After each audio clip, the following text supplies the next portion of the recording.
Hola amigos, muy buenas noches, bienvenidos a otra nueva edición de La Boga Responde aquí en Televisión de Ferrol, en su televisión favorita, en las noches de los viernes. Pues aquí estamos, y las mañanas de los sábados, por cierto, en segunda fase. Bien amigos, hoy pues en esta vocación que tenemos de acercarles a mundos pues distintos, ¿no? Mundos que no conozcan con profundidad, pero bueno, obviamente pues, tratamos de destripar, ¿no? Pues aquellas áreas un poquito menos conocidas para, bueno, un poquito darles pequeños consejos en las áreas más diversas de la vida. Hoy pues nos toca un tema que la verdad es que creo recordar que nunca habíamos tratado en toda Historia Boga Responde, que es el mundo del deporte, pero desde la perspectiva más bien de la medicina deportiva, ¿no? Es un mundo, ya digo, pues muy interesante, pero que no habíamos tratado nunca. Y para ello traemos una persona que es de aquí de la comarca, que es José Manuel Bastida. Muy buenas noches. Buenas. Buenas, José Manuel. Buenas noches. Médico, bueno, pues en varias especialidades, tiene consulta aquí mismo en Ferrol, en Esteiro, está en un centro de mayores y colabora, bueno, es médico de la selección gallega de fútbol y bueno, pues ha estado en varias vueltas ciclistas, ¿no? De Vuelta Ciclista a España, no sé si incluso en el Tour de Francia llegaste a estar también. He estado en absolutamente todas las competiciones importantes del élite de ciclismo, menos una, que era la París-Roubaix. Todos giros, Vueltas a España, Tour, incluso en sitios exóticos. Y los más exóticos de todo fue la Vuelta a Malasia. Vuelta a Malasia, nada menos. Muy bien, pues el mundo, por lo tanto, del deporte lo conoce bien, el mundo del fútbol, el mundo del ciclismo y también del atletismo, ¿no? De hecho, has sido entrenador personal, ¿no? De varios atletas gallegos que, bueno, pues algunos están triunfando, ¿no? Y triatlón. Y triatlón, ¿no? Estábamos pensando, ¿no? Que tenemos, en nuestra comarca tenemos a la campeona de España y de Europa, que es Sara Guerrero, que debe estar llegando ahora mismo a México a una competición que salió ayer de Madrid en avión para allá. Bueno, hablamos, si te parece, de cada una de esas experiencias, pero de todos los deportes en los que has estado pues, relacionado como médico, como entrenador, y que aún estás en la mayoría, ¿con cuál te quedas? Con ninguno. Yo siempre digo, cuando me preguntan esa gama de deportes que tienes, yo siempre digo que yo estoy con los deportistas con los que trabajo. Pero no tienes predilección por ninguno de ellos. No, o sea, es que son distintos. Por ejemplo, estoy muy contento con la selección de fútbol, que por cierto, el día 30 volvemos por fin otra vez. 30 de mayo. Con la selección de los profesionales. Y luego son otro tipo de satisfacciones, ¿no? El año pasado, con la selección de lo que son jugadores de tercera división, fuimos campeones de Europa. Entonces fue una celebración enorme que jugamos además en Villa García. Son cosas completamente distintas. Luego, sí, cuando es un deportista individual, pues dices, bueno, estás muy contento porque la satisfacción individual de una persona, la presión es distinta, son cosas distintas. Pero yo pensé que ibas a decir el ciclismo, porque el ciclismo parece como, así como en el fútbol es un deporte en equipo, así como el ciclismo, aunque uno va solo en su bici, pero bueno, hay una estrategia de equipo, parece que en el atletismo es donde más uno parece, ¿no? Si desde fuera, que uno parece que más valora el esfuerzo individual, ¿no? Sí, bueno, yo cuando me preguntan así siempre digo lo mismo, el atletismo es el deporte más justo que hay, porque nadie puede decir que no puede ser bueno. En fútbol alguien puede ser muy bueno, pero si no te lleva a un equipo importante... No luces. No luces. Pero en atletismo o natación son marcas. Desde yo corro esto en este tiempo, yo nado esto en este tiempo y nadie puede decir que no soy bueno. Es un esfuerzo, aparte que, así como hay deportes caros, digamos, ¿no? Pues el golf, el tenis, incluso el atletismo puede ser de los deportes más baratos, ¿no? Que existe, claro. Porque cualquiera puede correr. Y para ganar dinero con el atletismo hace falta ser extraordinariamente bueno. ¿Por qué los sponsors no se acercan tanto al atletismo como si se acercan a otros deportes como el propio fútbol? Yo creo que el atletismo a nivel de los medios de comunicación bajó mucho. Yo recuerdo hace, no sé, finales de los 70, principios de los 80, pues había carreras, por ejemplo, las millas que las daban en directo en la televisión. Ahora en directo, en la primera, por ejemplo, no dan ni siquiera los campeonatos del mundo. Sí, sí, es curioso, pero en cambio cuando llegan unas Olimpiadas siempre se dice que el deporte del rey es el atletismo. Sí, claro. Y todos recordamos las grandes pruebas de los 1500 metros y los 100 metros lisos, ¿no? Claro, pero Esas. los 1500 antes había los mítines que había en verano y los daban en la televisión y la gente se paraba a mirar la televisión en las cafeterías. Eso desapareció. Se puede decir que es a lo mejor exagerado la atracción que está teniendo el mundo del fútbol. El fútbol es un negocio, aparte del deporte. Sí, es un negocio, se ve como, por ejemplo, los clubes importantes, pues ahora mismo los dueños pues son los grandes empresarios árabes. Qatar, Dubái, Paris Saint-Germain, Manchester City. Pero es curioso que a pesar de la gran inyección económica que está produciendo pues en el Paris Saint-Germain, que acabas de citar, o en varios clubes ingleses por parte de esos jeques árabes, aún así eso no se traduce necesariamente en que ganen las distintas campeonatos de Europa. No, pues vemos como el Paris Saint-Germain no es capaz de ganar nunca la Champions League, a pesar de las inversiones económicas que hacen. Y bueno, el fútbol es así. A mí me gusta mucho el fútbol, ¿eh? Pero de todas maneras, un poquito a lo mejor pasa lo mismo en el atletismo, ¿no? Atletas que tienen una procedencia de países que no son ricos y que tienen unas instalaciones pues, más bien pobres, que de hecho muchos de ellos han entrenado pues, en fin, en zonas rústicas, llegan a ser campeones del mundo y en cambio pues no, lo que se supone que son la élite, ¿no? Los atletas americanos, ingleses, franceses, no siempre ganan las competiciones. Ya, pero hay una cosa que no solemos tener en cuenta, y es que un atleta, digamos, keniata, etíope, el dinero que puede ganar en una competición, en una sola maratón, soluciona su vida para siempre. Y luego hay otra cosa, la gente piensa que países como Etiopía o como Kenia, que no son países, digamos, avanzados en nuestro medio, pero son países que tienen, pues yo siempre digo a la gente, a veces en conferencias, ¿cuántos habitantes crees que hay en Kenia o en Etiopía? Y cuando les dice que pasa de 40 millones, se quedan con la boca abierta. Sí, pero en Estados Unidos son 200 millones. Que hay 40 o 50 millones de personas donde mucha gente sabe que gracias al atletismo, por ejemplo, pueden solucionar su vida y se dedican a correr. Y de hecho hace muchos años, ¿no? Que van dando las mejores marcas. Y luego hay una cosa, por ejemplo, yo conozco bastante, tengo bastante estudiado la situación en Kenia, ¿por qué hay atletas en Kenia, tantos atletas en Kenia? Pues es muy fácil, es muy fácil. ¿A quién pertenecía Kenia antes de la independencia? A Gran Bretaña.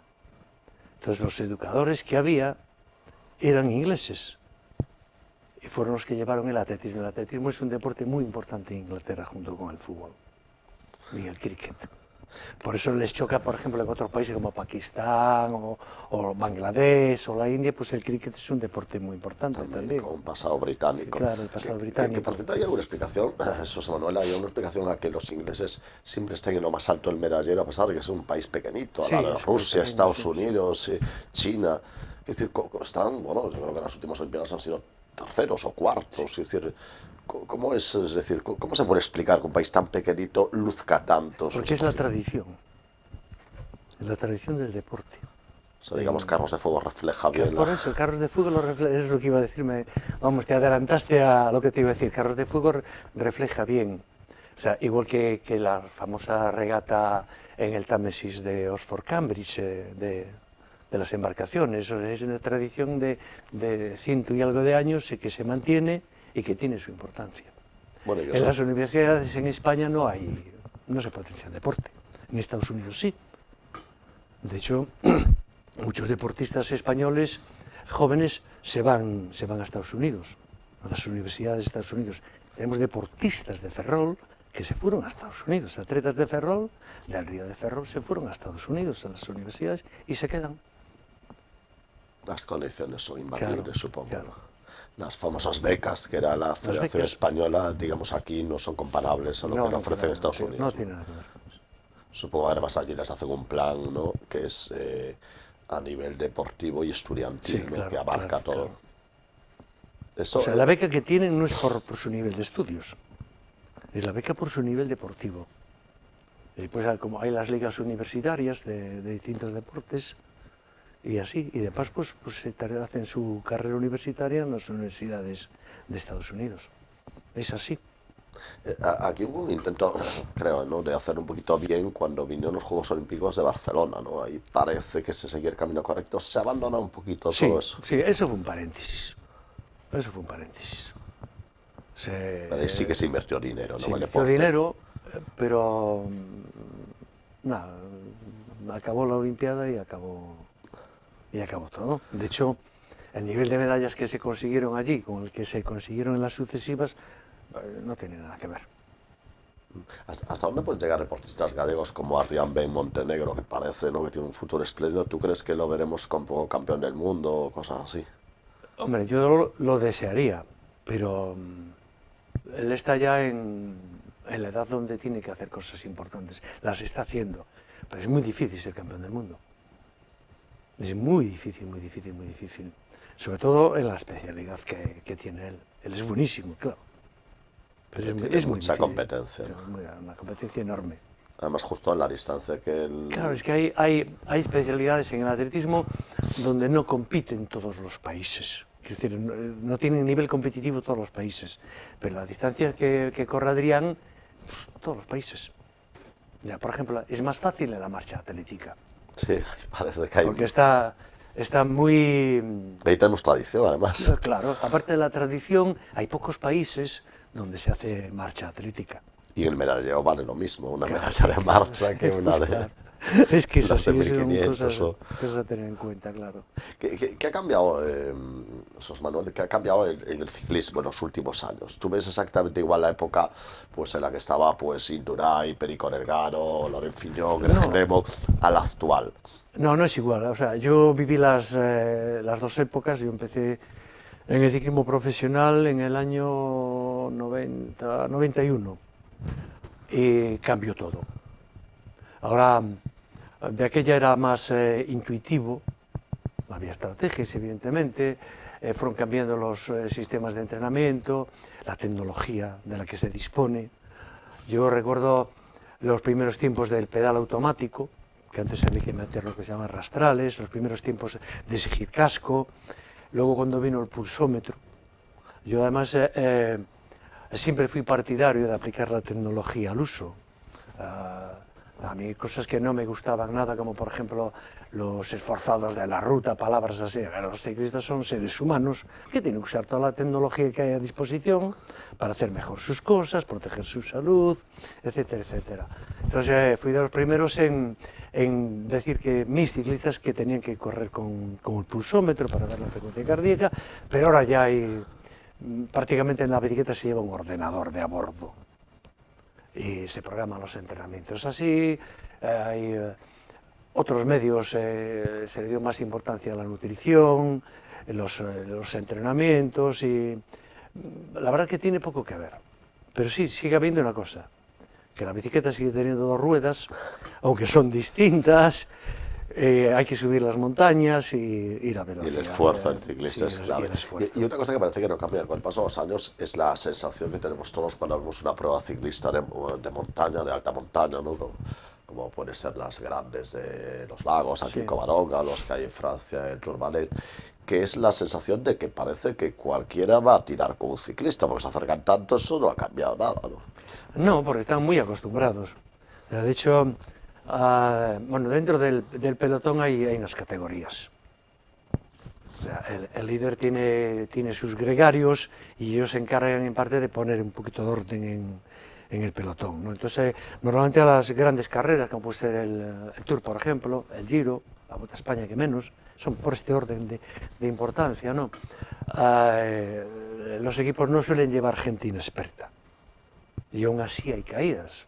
Pero como vimos hace poquito, una gran caída. Pero muchas veces las caídas, por ejemplo, el problema que había era pues las motos, que cada vez hay más invitados, cada vez hay más motos que interrumpen la marcha propia de los ciclistas, ¿no? Hay una tensión enorme. Por ejemplo, podemos ver el Giro de Italia, que es una carrera preciosa, a mí me encanta el Giro, es preciosa, digo, preciosa. La palabra que uso es preciosa, digo preciosa.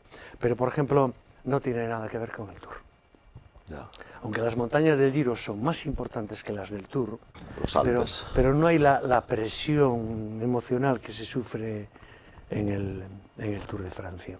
Es más escaparate, ¿no? El Tour. La sufrimos todos. Yo recuerdo en el 2004, yo estaba en el Euskotren Euskadi y se decía que nosotros éramos la única alternativa con Iván Mayo a ganarle a Armstrong.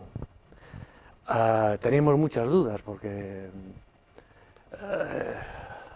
Armstrong era, digamos que era un poder increíble, no solo en la ruta, sino en todo el entorno. O sea, él iba allí que tenía 8 o 9 guardaespaldas enormes, eran guardaespaldas de verdad, porque eran altísimos y enormes. Pero de verdad estaba amenazado. ¿Qué? Pero estaba tan amenazado.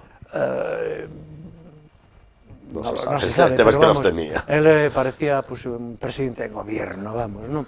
Entonces, yo recuerdo que en la zona de salida nosotros íbamos a los mismos hoteles que Armstrong, que nos ponía la organización, distintos de otros tours de otros años, ¿no? A la salida nos ponían reservando para nuestros coches al lado de los del equipo de Armstrong. Es una presión enorme, pues es la presión, o sea, el Tour tiene una presión de todo que la sientes, incluso los que no corremos. Es otra historia, es otra carrera.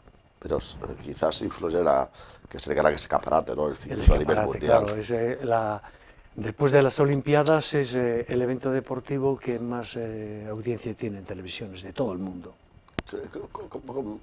Bueno, tú tienes mucha experiencia yendo a grandes eventos. ¿Cómo hacen los franceses para que lo que ellos organizan sea tan atractivo? ¿Les pasa el cine con el Festival de Cannes? ¿Les pasa el ciclismo con el Tour de Francia? Sí. Bueno, ya lo digamos a nivel político, con la creación de los derechos del hombre ciudadano que se hace en París. Es decir, ¿cómo consiguen que lo que hacen ellos, toda la humanidad mire para ellos? Lo consiguen porque son franceses. Entonces, mira, yo al principio... Yo la primera vez que fui así a Francia, de estar tiempo en Francia, fue en el año 85. Y me notaba maltratado. Me decía, pero ¿cómo puede ser posible? Tan pronto se daban cuenta que yo era español y así. Pero al principio pues te rebotas un poco, ¿no? Y dices, esta gente que se cree y tal. Pero después los vas conociendo de años de ir a Francia. Yo echaba una media de 40 días al año en Francia, otros 40 en Italia más o menos. Y te das cuenta, dices, es que me gusta Francia, y me gusta Francia. Acaba gustándote Francia. Ellos le dan mucha importancia a sus cosas. Y valoran el talento. Y lo valoran. Y los demás pues lo asumimos. Damos por eso que lo van a hacer mejor que el resto. Claro. Por eso yo digo, cuando me preguntas, yo digo, es que son franceses. Así son franceses. Porque es curioso que también tienen una gran capacidad para organizar cosas y para generar cosas los ingleses, pero quizá los franceses lo hacen mejor, ¿no? Sí, pero los ingleses parten de la base de que ellos tienen que demostrar que son superiores, los ingleses. Te lo hacen notar además. Pero los franceses no, parten de la base de que no, es que somos superiores. Para ellos es incuestionable. Sí, para ellos es incuestionable, ¿no? Entonces, pues no te das cuenta y te vas dando cuenta y al final tipo, pues tienen razón. Uno tiene que asumir, ¿no? Claro. Y quizás, pero aún así, has comentado hace un rato que tienes mejores recuerdos del Giro que del Tour. Sí, porque el Giro es bonito. El Giro es bonito. ¿Pero por los paisajes o por los paisajes, la gente, no hay... Vas más relajado. No sin los italianos. Ya. A los italianos no les importa el Tour. Ya. Y ahora ya, pero antes es que no les importaba el Tour de Francia. Entonces preparaban el Giro de Italia y bueno, ya se dice que preparando el Giro no puedes hacer bien el Tour. Ahora Pogačar que lo va a ganar, pero vamos, ya lo tiene ganado, lleva ya 3 minutos y aún es la 10ª etapa, pues vuelve otra vez a decir que se puede ganar el Tour y el Giro. Antes lo había hecho Mer, lo había hecho Indurain. Creo que el último año que se ganó las dos fue con Pantani en el año 80, que ganó el Giro y ganó el Tour. Y Pogačar pues va a demostrar que también es que es invencible casi. Había el feo rumor hace años de que los corredores empezaban a correr de verdad cuando la RAI conectaba. ¿Era eso cierto? Claro que era cierto. Por ejemplo, había esas etapas del Giro donde las 2 primeras horas había medias de 30 por hora. Ya. Entonces los No se escapa a ver que no quería, no, vamos. no lo dejaban, los italianos hacían su grupito y entonces el Giro decidió poner lo que le llamaban el Intergiro, o sea, un premio económico. El Intergiro era mitad de etapa, iban puntuando los primeros que pasaban, ¿no? Para que se corriera un poquito. Para que se corriera un poquito. Pero que había medias, yo recuerdo un Giro de etapas de 27 por hora. Íbamos en el coche y decía, pero no, es que se nos va a calar el coche a esta velocidad. Y así. Bueno, eso, Manuel, la verdad es que es un placer hablar porque, bueno, se nota tu enorme experiencia y eso que prácticamente no hemos tocado nada en el atletismo, donde tienes una experiencia, pero bueno, el tiempo de la televisión es lo que es. Bueno, por supuesto, te deseamos la mayor suerte del mundo en esas próximas citas que tienes con la selección gallega y ya nos contarás a la vuelta. Es el miércoles que viene hacemos la final del Campeonato de España de las chicas y luego el día 30 que va a ser el gran espectáculo en Balaídos a la selección de los jugadores profesionales contra Panamá, 8 años después de haber jugado contra Venezuela en Riazor. Pues muchísima suerte y por supuesto muchísimas gracias por estar aquí en la Boa Responde. Muchísimas gracias a vosotros y muchas gracias. Bien amigos, esperemos que les traemos a este programa sin duda diferente, pero que nos acerca a un mundo creo que apasionante, ¿no? Como es el mundo del deporte. Y bueno, pues aquí nos esperamos la próxima semana aquí con un tema completamente distinto. Ya lo esperan que les guste, más relacionado un poquito con la gente vulnerable. Lo veremos la próxima semana aquí en la Boa Responde, Televisión de Faro.